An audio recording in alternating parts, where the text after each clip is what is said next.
पांचवा जो गुण है ये है कृपा या दया या अनुग्रह। इसका कृपा का जो है पवित्र आत्मा का जो ये गुण है, ये दया न्याय से भरा हुआ है। मैं और आप परमेश्वर से जो है दया से भरा है हमारा परमेश्वर। हम उसके लिए मैंने लिखा है दया न्याय से भरी है। हम परमेश्वर से दया की याचना कर सकते हैं, न्याय की मांग नहीं कर सकते। न्याय की हम मांग नहीं कर सकते, सिर्फ हम उससे याचना कर सकते हैं, प्रभु हमें क्षमा कर, हमें माफ कर, हम पर दया कर, हम पर अनुग्रह कर। बाइबल बताती है वो दयालु अनुग्रहकारी परमेश्वर है। हालेलुया। कैसा परमेश्वर है हमारा? वो दयालु अनुग्रहकारी परमेश्वर है। वो हम पर कृपा करता है। मुझे और आपको भी उसकी तरह बनना है। कह रहा है कि करुणा और दया परमेश्वर का ये गुण है। दया और करुणा परमेश्वर का गुण है। और पवित्र आत्मा हमें सिखाता है कि परमेश्वर के सब मार्ग दया और सच्चाई से भरे हैं। हालेलुया। परमेश्वर के सब मार्ग कैसे हैं? दया और सच्चाई से भरे हैं। जैसे उसने निनवे पर दया करी, जैसे उसने सदोम और अमोरा को नाश करने का सोचा, लेकिन उसने उस पर दया करी जो वहां पर धर्मी लोग थे। वो दया से भरा हुआ है। वो दयालु परमेश्वर है। वो कृपा करता है। भजन संहिता 25 उसके 10 में लिखा है, जो यहोवा की वाचा और चुनौतियों को मानते हैं उनके लिए वे सब मार्ग करुणा और सच्चाई से है। हालेलुया। जब मैं और आप उसकी दया से भर जाते हैं, बाइबल बताती है विलाप गीत उसका 3 अध्याय और उसका 22 और 23 पद ऐसा कहता है कि परमेश्वर दया का धनी है। बाइबल बताती है कि प्रति भोर उसकी करुणा हम पर नहीं होती है, क्योंकि उसकी दया अमर है। अमरता का जो दया है, उसकी दया अमर है। वो दया ही करता, उसका ये नेचर है, ये उसका नेचर है उसकी दया का। ये मेरा और आपका भी ऐसा नेचर हो कि हम दूसरों पर दया कर सके। लिखा है ना बाइबल में कि उसको तरस आया। कब? जब वो भीड़ 3 दिन से उसके साथ चल रही थी। उसने कहा मुझे इस भीड़ पर तरस आता है, इसे खाने को दो। चेले भगाने को कह रहे थे, जंगल में कहां से खिला देंगे, 100 दिनार का भी कम पड़ जाएगा, वापसी कर दे। हमने कहा तुम इसे खाने को दो, मुझे इस पर दया आती है। यीशु ने उन पर दया करी। उसने लाजर की बहनों पर दया करी जब लाजर मर गया था। जब वो लड़की मर गई थी, उसके माँ बाप पर उसने दया करी। आज भी वो मेरे और आपके साथ दया करता है। मैं और आप इतने बदकार लोग हैं, इतनी नाफरमानी हमारे अंदर बसी है, उसके बावजूद भी मसीह हम पर दया करता है। बाइबल बताती है कि वो मन फिराव का अवसर देता है। निकाले एक पद मेरे साथ पढ़ें।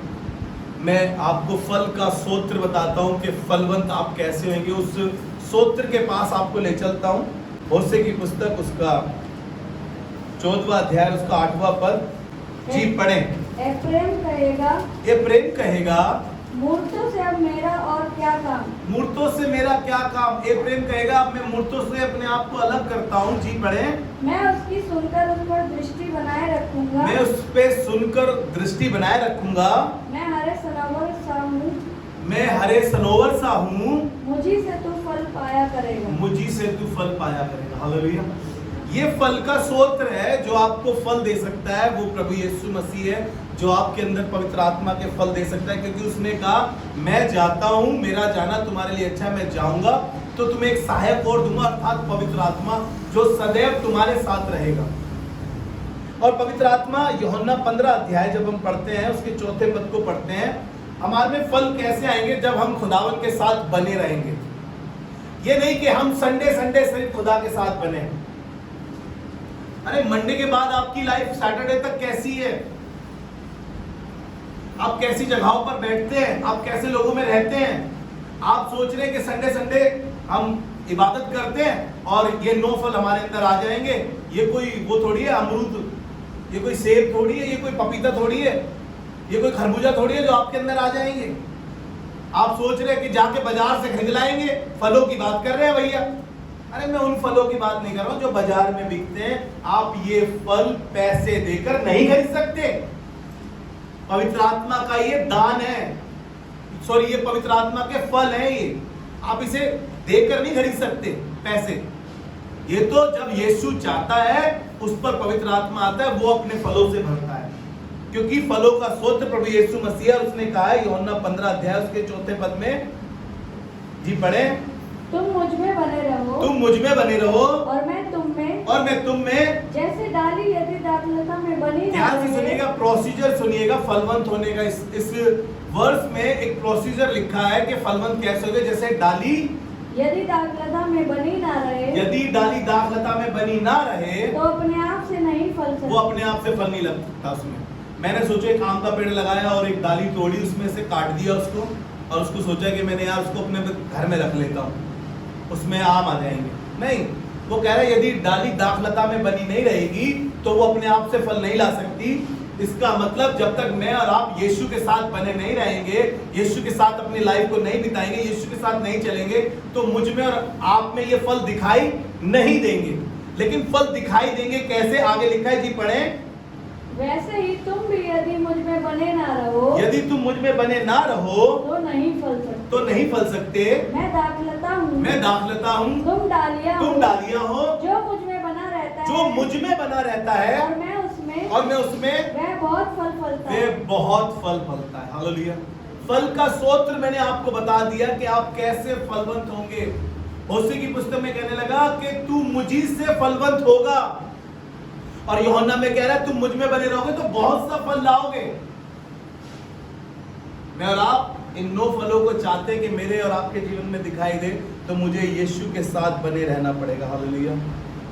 एक व्यक्ति जब मसीह के साथ अपनी गहरी जड़ों को बनाता है तब वो फलवंत होता है। एक पेड़ जैसे जमीन में जाता है और उसकी जड़ें जब गहरी होती है तो वो फलवंत होता है, तब फलवंत होता है वो। मुझे और आपको आवश्यकता है कि पवित्र आत्मा मुझ में और आप में पानी डाले और मैं और आप मसीह में जड़ पकड़े, ताकि मैं और आप फलवंत होते चले जाएं। हालेलुया जी। निकाले कुलुसियों की पत्री, उसका पहला अध्याय, उसके 10वें पद को पढ़ेंगे।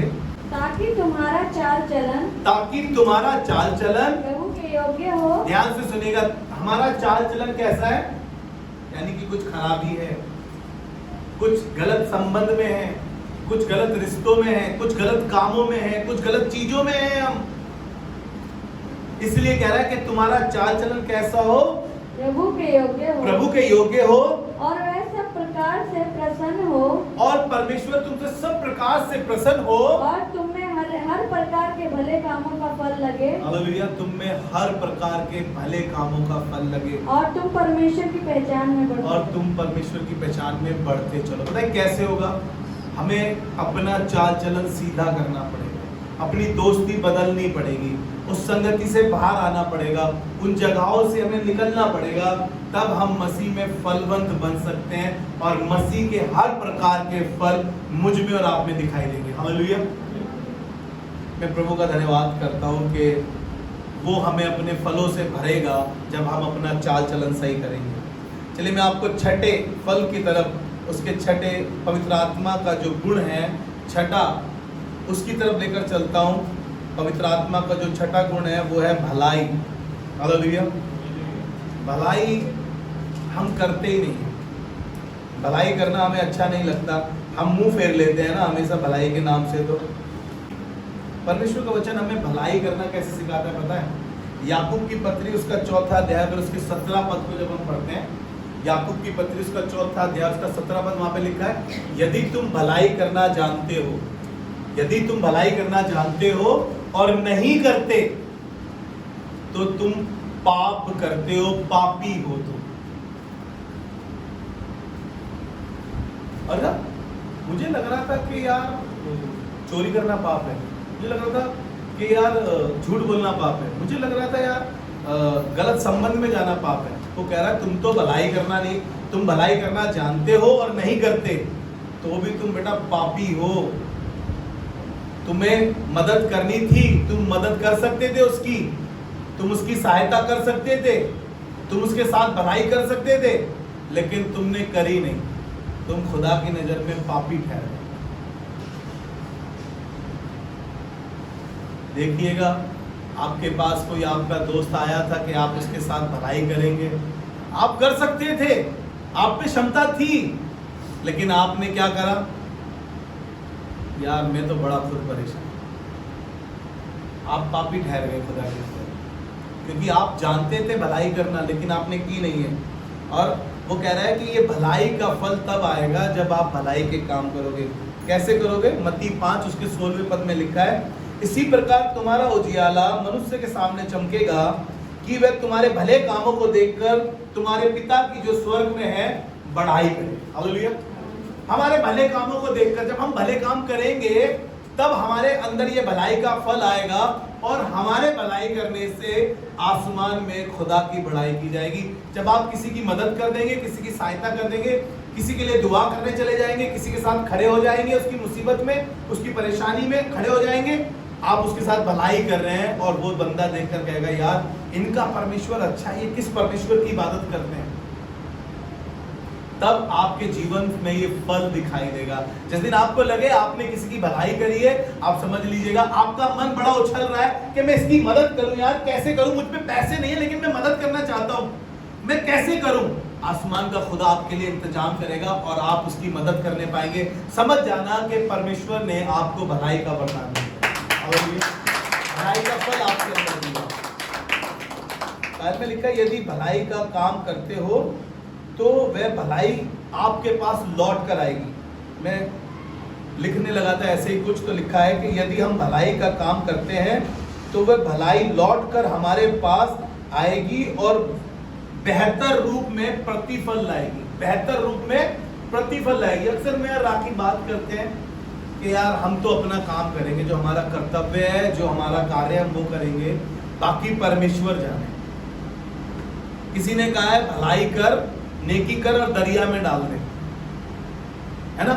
आप बखान ना करें कि आपने क्या करा है उसके साथ, अपने अंदर रखे। गुप्त में किया हुआ काम परमेश्वर को भाता है। हालेलुया। और प्रेरितों के काम उसके 10वें अध्याय और उसके 38 पद में यीशु मसीह के लिए लिखा है, ये आत्मा के फल उसी के पास है जो आपको दे सकता है। और 10 अध्याय के 38 पद में लिखा है, जी पढ़े, और यीशु नासरी पवित्र आत्मा से भरा हुआ, जी पढ़े। परमेश्वर ने किस रीति से यीशु नासरी को पवित्र आत्मा और सामर्थ से अभिषेक किया। ध्यान से सुनिएगा, किस रीति से प्रभु यीशु मसीह को पवित्र आत्मा का अभिषेक मिला।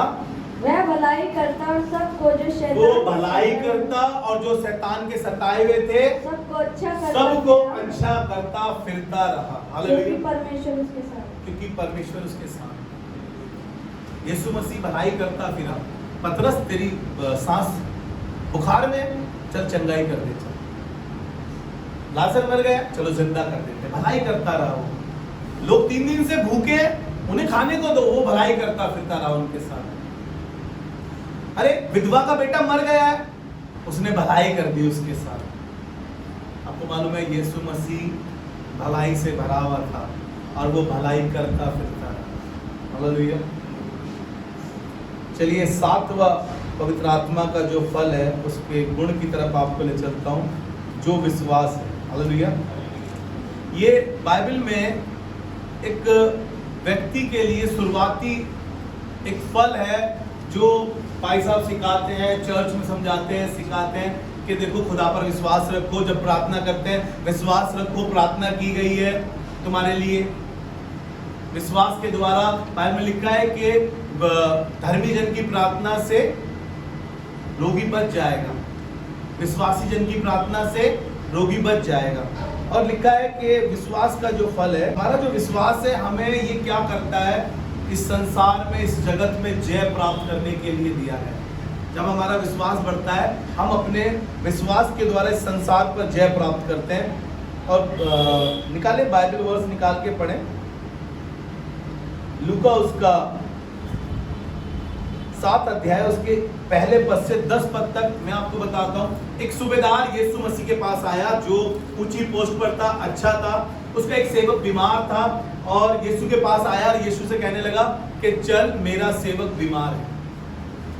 वो रास्ते में ही था और यीशु से कहने लगा देख मैं एक पराधीन व्यक्ति हूँ, मेरे नीचे बहुत से लोग काम करते हैं।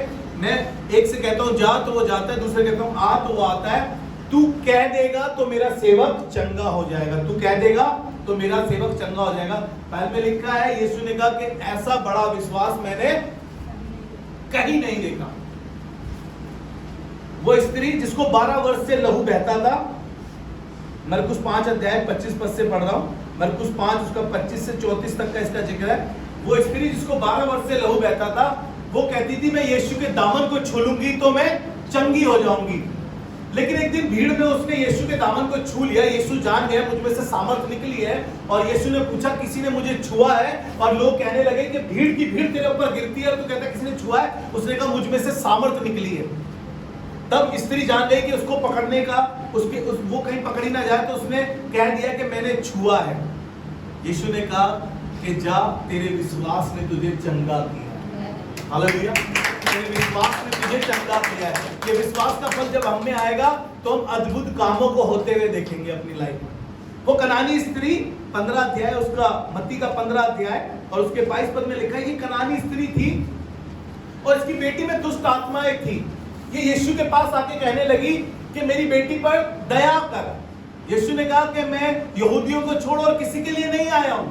उसने कहा प्रभु मैं जानती हूं। उसने कहा कि लड़कों की रोटी लेकर कुत्तों के आगे डालना उचित नहीं है। प्रभु कह रही मैं वो भी जानती हूँ, तू मुझे अब चाहे कुत्ता कह दे। लेकिन कहने लगी प्रभु मैं जानती हूँ जो स्वामी की, जो लड़कों की मेज से रोटी गिरती है, जो चूर-चार गिरता है, उसे कुत्ते ही खाते हैं। वो एग्री कर रही है। और यीशु ने कहा कि तेरा विश्वास बड़ा है, जा तेरे विश्वास के द्वारा। आपको मालूम है ये विश्वास का फल हमारे अंदर जब आएगा तो हम अद्भुत कामों को अपनी आंखों से होते हुए देख पाएंगे।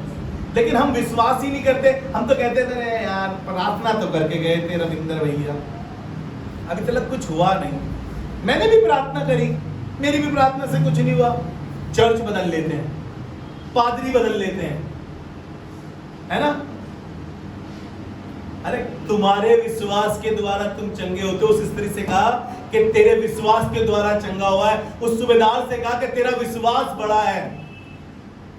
चर्च बदलने से नहीं होगा कि चर्च बदल लेते हैं, बताओ पादरी बदल लेते हैं दुआ के लिए। अरे विश्वास करो, आत्मा का फल अपने अंदर आने दो विश्वास का। और इब्रानियों उसके 11वें अध्याय उसके 6ठे पद में लिखा है, इब्रानियों की पत्री उसका 11वां अध्याय उसके 6ठे पद में लिखा है कि परमेश्वर के पास आने वाले को ये विश्वास होना चाहिए कि वो है। आप परमेश्वर के पास आए, आपको विश्वास तो है ही नहीं, वो फल आपके अंदर है ही नहीं, और आप कह रहे हैं कि, और खुदा का कलाम कह रहा है कि परमेश्वर के पास आने वाले को ये विश्वास होना चाहिए कि वो है और अपने खोजने वाले को प्रतिफल देता है। हालेलुया। वो स्त्री इसको खोज रही थी, वो स्त्री से खोज रही थी कि मैं दामन को छू लूंगी तो चंगी हो जाऊंगी। आपको मालूम है उसने खोजा और वो चंगी हो गई। हालेलुया। मैं प्रभु का धन्यवाद करता हूं कि आज हम जब पवित्र आत्मा के फलों के बारे में जान रहे हैं, मेरी दुआ है कि ये पवित्र आत्मा के फल आपके अंदर लग जाए और आपके अंदर दिखाई दे। हालेलुया। आप भी अपने जीवनों में अद्भुत कामों को देख सकें। चलिए पवित्र आत्मा का वो 8वां गुण नम्रता, उसके विषय में बात करूंगा, नम्रता के विषय में। और मत्ती रचित समाचार उसका 5वां अध्याय और उसके 3रे पद में लिखा है, धन्य वे जो मन के दीन है क्योंकि स्वर्ग का राज्य उन्हीं का है। नम्रता यानी दीनता। हम दूसरे से हमेशा अकड़ते हैं, नम्रता तो हमारे अंदर बिल्कुल दिखाई नहीं देती है। हमसे बढ़कर कौन, है ना। और परमेश्वर चाहता है कि हमारा स्वभाव कैसा हो, नम्र स्वभाव के। मैंने बताया था ना, पवित्र आत्मा के फल कुछ और नहीं, यीशु का स्वभाव है। पवित्र आत्मा के फल कुछ और नहीं, यीशु का स्वभाव है। जिस दिन यीशु का स्वभाव हमारे अंदर आएगा, उस दिन पवित्र आत्मा के फल हमारे अंदर आ जाएंगे। हालेलुया। नम्रता, नम्रता और दीनता का गुण है जो किसी भी साधारण व्यक्ति को असाधारण बना देता है। साधारण व्यक्ति को जो कुछ भी नहीं है उसे बहुत कुछ बना देता है। ये नम्रता का वरदान जब नम्रता का फल किसी के पास आता है, जो कुछ भी नहीं है उसे वो बहुत कुछ बना देता है। हालेलुया। यीशु मसीह के विषय में लिखा है कि वो यहाँ तक नम्र हो गया, उसने क्रूस की मृत्यु तक सह ली। फिलिपियों की 2रे अध्याय में लिखा है कि वो यहाँ तक दीन हो गया, नम्र हो गया, अपने आप को उसने, जबकि वो परमेश्वर की बराबर था लेकिन वो शून्य हो गया, नम्र हो गया बिल्कुल, और परमेश्वर ने उसको श्रोमणी बनाया। हालेलुया। निकालिए पहला पत्रस उसका 5वां अध्याय उसका 6ठा पद पढ़ेंगे। पहला पत्रस उसका 5वां अध्याय उसका 6ठा पद, इसीलिए परमेश्वर के बलवंत हाथ के नीचे दीनता से बने रहो ताकि वो तुम्हें उचित समय पर बढ़ाए। हालेलुया। कैसे कह रहा है कि बलवंत हाथों के नीचे कैसे रहो, दीनता से, नम्रता से रहो, दीनता से रहो। हमें किसी के हाथ के नीचे रहना पसंद नहीं है ना। हम किसी के प्रेशर में नहीं रह सकते। आजकल बच्चे अपने पेरेंट्स के प्रेशर में नहीं रह सकते। पासवान तो बहुत दूर हो गया, इसीलिए हम बढ़ नहीं पाते, इसीलिए हमारी तरक्की नहीं हो पाती, उन्नति नहीं हो पाती। जो बच्चा अपने पेरेंट्स के बलवंत हाथ के नीचे रहता है, परमेश्वर के बलवंत हाथ के नीचे रहता है, अपने जो अगुवे हैं उनके नीचे रहता है, वो बढ़ता है, उचित समय पे परमेश्वर उसे बढ़ाता है। आपकी बढ़ोतरी नहीं हो रही है, कारण यह है क्योंकि आप नम्रता से, दीनता से रहे नहीं है किसी के अधीन। और वो कह रहा है कि परमेश्वर के बलवंत हाथ के नीचे कैसे रहो, दीनता से बने रहो। उचित समय पे बढ़ना है तो पहले बने तो रहो। बिगड़ कर भाग जाते हैं, उछल कर भाग जाते हैं। बस गुस्सा आ गया हमारे को, हमारे लिए कह दिया भैया ने, बताओ हमें बड़ा बुरा लगा, बने नहीं रहे, नम्र बने ही नहीं रहे और सोच रहे थे कि बढ़ जाएंगे। 20-20 साल वाले लोगों को जानता हूं जो अभी तक ना तो नम्र हुए और ना ही बढ़ पाए हैं किसी चीज में, वहीं पर रुके हुए हैं, वहीं पे स्टक हुए हुए बिल्कुल। और देखा कि जवान बच्चे आए, पुराने लोगों से वो आगे निकल गए। इतनी क्यों? क्योंकि वो बने रहे नम्रता से।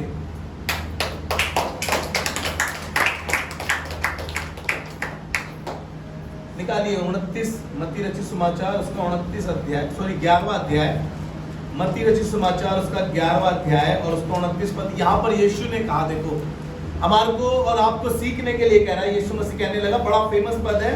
यीशु ने कहा, मुझसे सीखो। कैसे कहा जी? पढ़े, मेरा जुआ अपने ऊपर उठा लो, मेरा जुआ अपने ऊपर उठा लो और मुझसे सीखो। देखो क्या कह रहा है यीशु, मुझसे सीखो क्योंकि मैं नम्र और मन में दीन, क्योंकि मैं नम्र और मन में दीन हूं। मैंने बताया ना आपको, फलों का स्रोत कोई और नहीं है, यीशु मसीह है। यूहन्ना 15:4 में उसने कहा है, यदि तुम मुझ में बने रहोगे तो बड़े फल लाओगे, फलवंत हो जाओगे। और कह रहा है यीशु, मुझसे सीखो क्योंकि मैं मन में नम्र और दीन हूं। मुझे और आपको सीखने की जरूरत है नम्र होने के लिए। बहुत जल्दी एग्रेसिव हो जाते हैं, बहुत जल्दी गुस्सा आ जाता है, बहुत जल्दी रिएक्ट कर देते हैं, एक्ट करा देते हैं। बात पूरी सुनी नहीं, एकदम से हमने जवाब दे दिया कटाक से, क्योंकि हम नम्र नहीं है।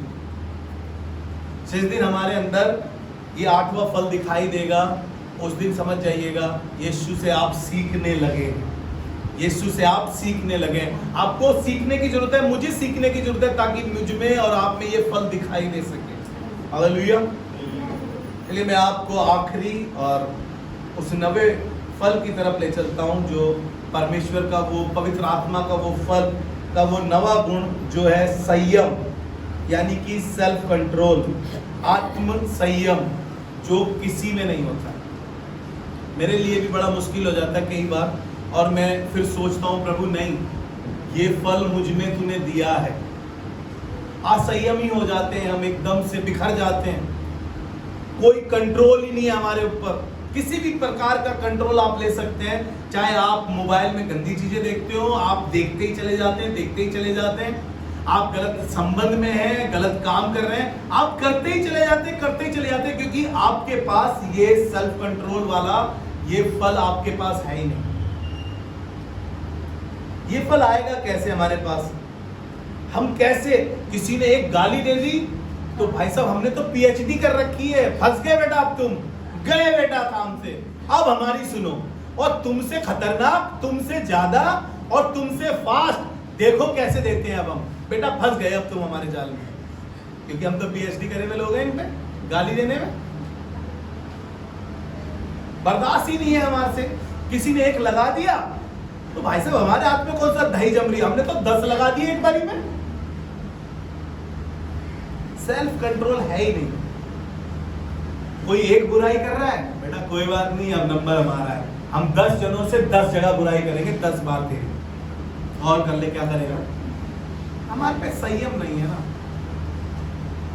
हम 3rd% के पास जाते हैं, कोई हमारे से कुछ कहता है, हम डायरेक्ट नहीं जाते, भाई आपने मेरे से कुछ गलती हुई है, भाई आप ऐसे बोल रहे थे, नहीं, हम 10 जनों से पूछते फिरते उसने और क्या कहा, और क्या कहा, और क्या कहा, फिर भर जाते हैं बुरी तरीके से। अब देख बेटा तेरे साथ क्या करते हैं, एक गलती जरा मिल गई ना तेरी, फिर बताएंगे तेरे, फिर तेरी बदनामी करेंगे, क्योंकि हमारे पे सेल्फ कंट्रोल नहीं है, ये संयम हमारे अंदर है नहीं। देखिएगा प्रभु यीशु मसीह जो फलों का स्तोत्र है वो क्या कह रहा है, पहला पत्रस उसका 2 अध्याय और उसके 23 और 24 पद से सीखेंगे हम। वह गाली सुनकर, ध्यान से सुनिएगा पीएचडी करने वाले लोगों, वो कह रहा है वो गाली सुनकर गाली नहीं देता था, गाली नहीं देता था। Praise the Lord. वो गाली सुनकर गाली नहीं देता था और दुख उठाकर किसी को भी धमकी नहीं देता। बेटा देख लूंगा तेरे को, तो आज अकेला हूं तो क्या हुआ, आज कमजोर हूं तो क्या हुआ। वो कह रहा है वो गाली सुनकर गाली नहीं देता था और धमकी और दुख उठाकर किसी को धमकी नहीं देता था, किसी को धमकी नहीं देता था। टीचर बुला लेती है पेरेंट्सों को, क्यों? क्योंकि आपके बेटे में संयम नाम की, आपकी बच्ची में संयम नाम की चीज नहीं।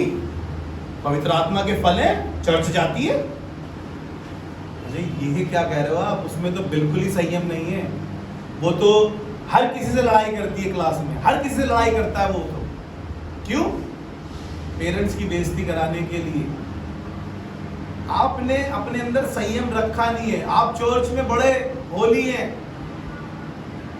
चर्च से निकलने के बाद आप हर जगह गोलियां चलाते रहते हैं, हर जगह अपनी बदमाशी दिखाते हैं आप। यीशु मसीह के लिए लिखा है वो गाली सुनकर गाली नहीं देता था, वो दुख उठाकर धमकी नहीं देता था। जी बढ़े आगे। पर अपने आप को सच्चे न्याय के हाथ में सौंपता था, परमेश्वर के सामने रखता था अपने आप को।